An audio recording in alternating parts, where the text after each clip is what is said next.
eles criam, vou criar agora uma câmara recursal e eu vou criar mais uma atribuição para o juiz. E aí o juiz, ele vai, acontece o quê? O juiz vai ganhar aquele adicional, né, para a acumulação de trabalho.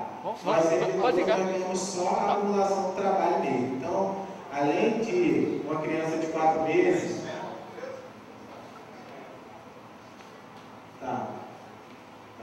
e além dessa criança de 4 meses, ele sabe que gasta bastante tempo, né? Eu tenho essa rotina de trabalho aí que está pesada, eu tenho que estar fazendo constantes pesquisas e tal, para poder oferecer um serviço bom para a juíza que eu assessoro. Então, os artigos, tá? Eles estão disponíveis lá no site da FENAJUF, os artigos que eu fiz sobre a matéria. Tem artigos também no site do CITRAN.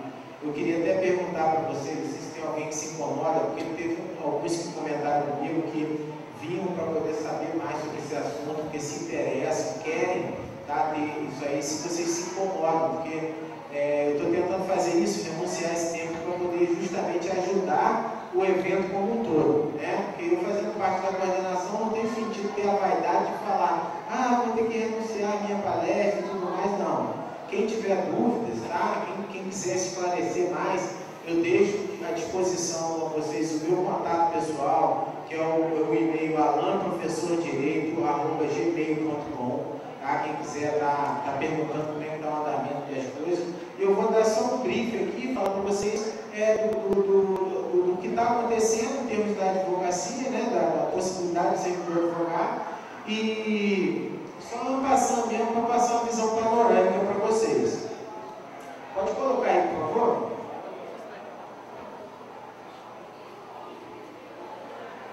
Bom, o pessoal deve se perguntar, poxa, mas não, isso aí, essa questão da possibilidade de advogado, servidor, já está passada, já teve decisão no sentido de negar e tudo mais, e isso não pode, não tem critério jurídico suficiente para isso. Mas eu insisti nessa tese, tá? Fiz um artigo e a partir desse artigo eu pedi para o nosso jurídico propor uma ação judicial no sentido de declarar incidentalmente inconstitucional o artigo 28, inciso 4, que ele não nos impede de advogar, ele nos incompatibiliza, que é uma grande diferença. Por quê? Porque nós temos servidores lá do INSS, por exemplo, da analista do INSS, que tem poder decisório, e que a ele é permitido advogar contra outra fazenda que não remunere, certo?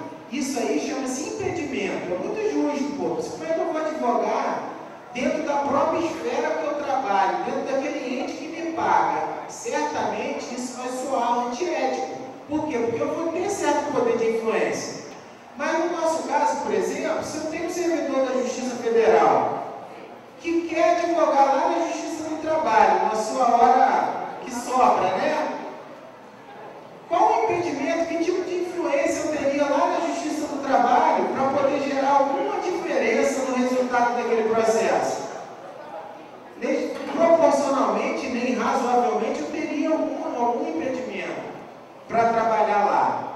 Por isso, a gente considerou que essa incompatibilidade era inconstitucional, porque o artigo 5º da Constituição diz que a gente é livre para exercer qualquer profissão, na medida que eles permitem que você faça uma prova da OAB, retire sua carteira para poder advogar.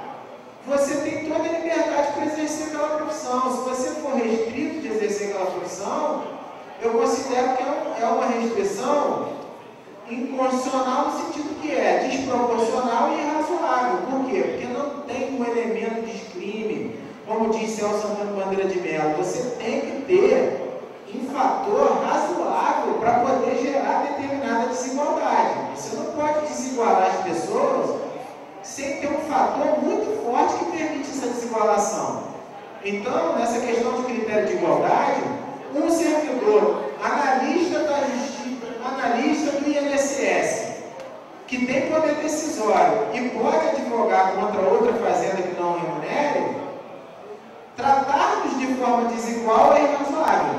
Alan, mas caramba, claro que você conhece seu amigo, ser sindicalista, seu amigo está lá na Justiça do Trabalho, ele pode te favorecer lá, se você for advogar lá. Gente, mas para isso, Código Penal já fez sua parte.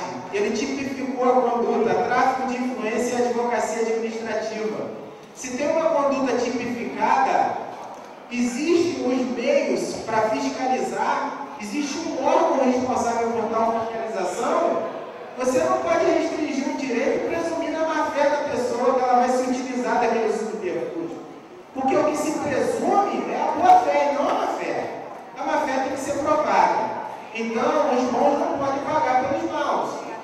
E num cenário político em que a gente tem redução, Estado mínimo, isso aí em termos globais, nós temos Estado mínimo, enxugamento da máquina. E que você pega o servidor e coloca na seguinte situação: olha, vamos ideologicamente continuar lutando por aumentos salariais, vamos continuar lutando pelo reajuste da nossa remuneração. Sim, nós não vamos perder nunca essa linha enquanto sindicalismo. Mas o grande problema é que aqueles aumentos astronômicos que a gente quer dizer, não são astronômicos, né? São uma recomposição salarial. Se o artigo 37, inciso 10 da Constituição tivesse sendo cumprido, né, que é a revisão geral anual, nós não teríamos necessidade de fazer greves, de reivindicar essa revisão. Mas como o governo não aplica, né, o próprio ministro Barroso falou assim: olha, eu vou escrever um livro, a eficácia imediata normativa da Constituição. Chega na hora de votar lá sobre a revisão geral anual, ele diz que aquele comando que está lá não é um comando para que o governo faça a revisão. Ele fala o seguinte, que aquele comando é para o governo verificar a possibilidade de fazer a revisão. Então, assim, tribunais políticos, enxugamento da máquina pública, né, diminuição dos salários naturais. O que sobra ao servidor para tentar manter o seu padrão de vida? Trabalhar mais. Infelizmente, mas se você for pregar essas possibilidades, aí que o governo não vai dar mais aumento. Gente, infelizmente, na minha postura, na minha visão sindicalista, eu penso assim: eu posso tentar prometer para vocês que eu vou tentar continuar lutando pela revisão do salário. Mas se eu não conseguir, algo eu tenho que oferecer para vocês. Eu não posso dar nada. Eu não posso vir com a mão vazia. Eu não posso ter um filho em casa e falar assim: olha, infelizmente eu não consegui trazer o leite. Entendeu? Então, quando eu conjecturei ideias e converso com nossos colegas de vamos tentar implantar a redução da carga horária para 6 horas, no cenário político em que você pede aumento salarial, como é que você quer a redução do trabalho? É óbvio, tem outros fatores que influenciam, que é o quê? O aumento de horas na frente do computador por causa do PJE, se justifica a redução da carga horária. Alana, você escreveu sobre o home office. O home office, gente, ele anda de mão dadas com a possibilidade de advogar. Porque se o juiz para quem você trabalha tem uma meta para produzir, e ele fala para você: Alana, quanto tempo você gasta do trabalho para casa? Eu falo, eu gasto 40 minutos para ir para voltar. Esses 40 minutos não são produtivos? Se eu estivesse fazendo a minha minuta, que eu já faço no meu gabinete em casa, eu não ganharia tempo para minhas outras atividades? Então pronto, se reduzir a carga horária para 6 horas e permitir a sua possibilidade de advogar, você vai trabalhar de manhã na justiça, normal, à tarde você vai estar lá com o seu processinho levando para suas audiências na justiça do trabalho. Alana, você vai trabalhar demais desse jeito. Não, gente, cada um trabalha aquilo que precisa. Se a pessoa tem um nível de vida e quer manter aquele nível de vida, não pode ficar contando só com o aparelho estatal, não. Nós temos que procurar saídas imediatas, para agora. E por isso, com base nessas ideias, com base nesses critérios de constitucionalidade, fiz o artigo, entreguei para o nosso jurídico e falei: olha, a partir daí desenvolva uma tese completa, faça uma argumentação sobre a proporcionalidade, razoabilidade, princípio da igualdade, para a gente poder bater em cima da tese da inconstitucionalidade incidental. Entramos com o processo. No TRF1, esse processo já teve a análise da liminar.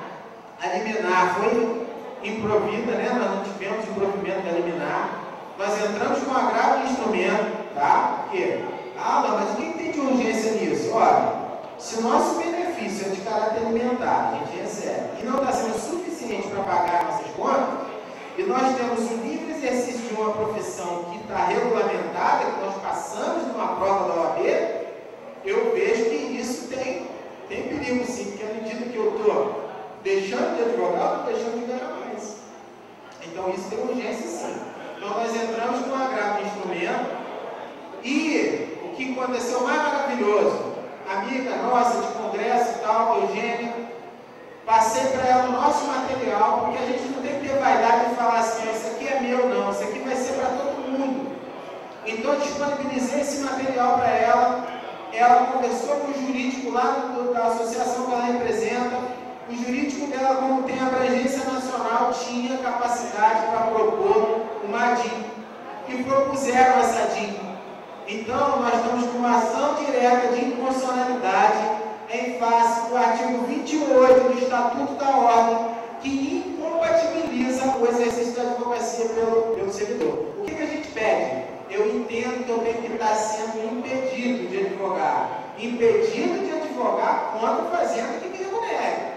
Mas incompatível não, incompatível é razoável. É me discriminar sem ter fator discriminador suficiente. E o colega de discussão, né, qual o nome dele, rapaz? O Onciano, veio falar para mim assim numa rede social: ô Alan, mas isso é imoral. Eu falei assim, mas qual é o seu critério, qual é a sua inteligibilidade de moral? O que você acha que é moral? O objetivo que eu tenho o meu, você tem o seu, você tem o seu. Moral é um conceito muito subjetivo. Eu entendo que moral é trabalhar para ganhar. Quanto à prestação de trabalho, pressupõe o quê? Remuneração. Então, se você está em busca de algo que é para trabalhar e ganhar, isso, ao meu ver, não é imoral. Antiético também não é. Por quê? Porque qualquer tipo de coisa que o servidor...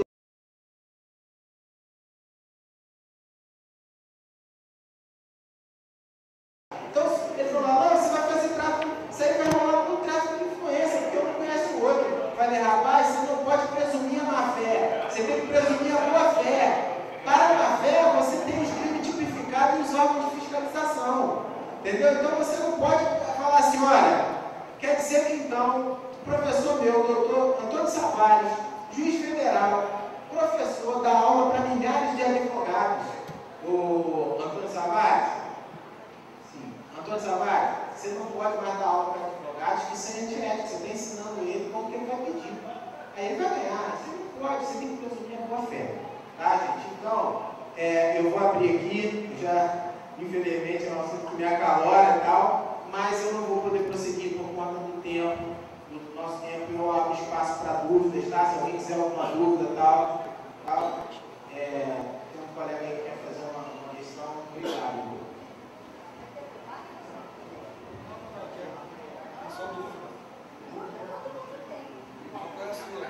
Oi, gente, boa tarde, tudo bem? Esse assunto do Alan é muito bem-vindo. Obrigado, Alan, pelo tema, porque é uma causa que eu já tinha até argumentado aqui, já tinha pleiteado aqui com o nosso Alexandre, e é um tema que eu, particularmente, individualmente, eu já tenho 2, 3 anos que eu estava fazendo um estudo individual sobre esse tema.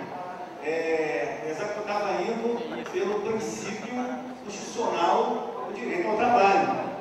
Então, eu estava fazendo levantamento, eu tinha carteira do meu notebook aqui, eu não sei mais coisa que eu já fiz, mas sozinho eu não estava tendo um norte de como agir.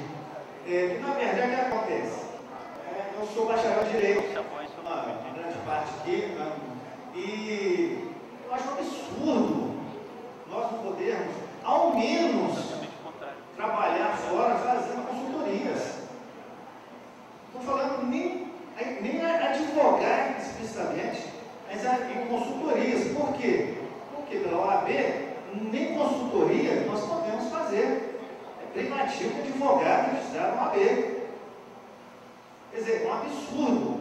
Eu já tive alguns colegas advogados já me chamaram para poder ajudá-los, assessorá-los e tal, mas eu preciso, mas não aceitei, porque eu sei que eu estou colocando o próprio colega, meu amigo, numa situação, se eu tiver uma fiscalização da OAB, ele vai ser punido. Embora a boa vontade dele em querer me ajudar. Né? Agora, eu pergunto de novo, o direito ao trabalho? Ah, mas vocês têm trabalho, vocês são servidores públicos. Mas mas o trabalho é livre. Se nós temos um horário flexível que podemos trabalhar em outra atividade, por que não? Um médico, ele não pode trabalhar, médico na UTR, ele trabalha 4 horas. Depois dessas 4 horas, onde tem para levar para casa dormir? Vai ter mais 2 hospitais para atender, tem consultório. Por que o advogado, por que o bacharel em direito? Estou falando TRE, gente, porque eu sou TRE, ainda mais estou ensinando aos outros demais jogos judiciários. Mas por que eu trabalho no TRE, o bacharel em direito, eu tenho que terminar minha carga horária e não posso pegar uma causa para defesa? Por quê? É justo isso?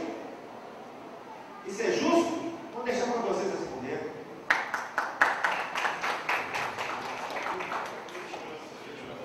Bom, gente, tem mais alguma pergunta aí? Tem alguém querendo perguntar e tal? Se uma coisa que a Lúcia colocou aqui, que é bem importante, eu já estive até conversando com o deputado Policarpo, que foi o autor do projeto de lei que nos permite advogados, tá? Só que esse projeto não teve muita força política. Por quê? Porque a OAB está sendo pressionada por advogados, tá?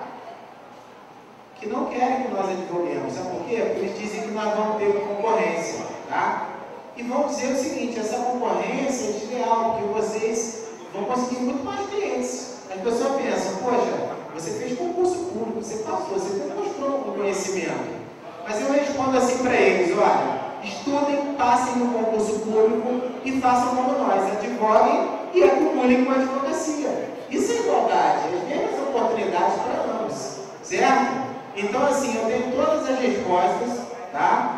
Eu tenho todas as respostas para qualquer ataque que faça a essa possibilidade de nós advogar. E essa DIN foi muito bem proposta. Eu quero ver a saída que o Supremo vai ter para dizer não a esse pedido com os argumentos que nós lançamos. Vai ser uma grande vitória para a categoria, tá? E eu já começo a divulgar pedindo o apoio político de vocês. Mesmo quem não quiser advogar, é mais uma prerrogativa que a gente vai conseguir, tá? Obrigado aí, gente. Queria convidar a diretora Vilma para compor a próxima mesa.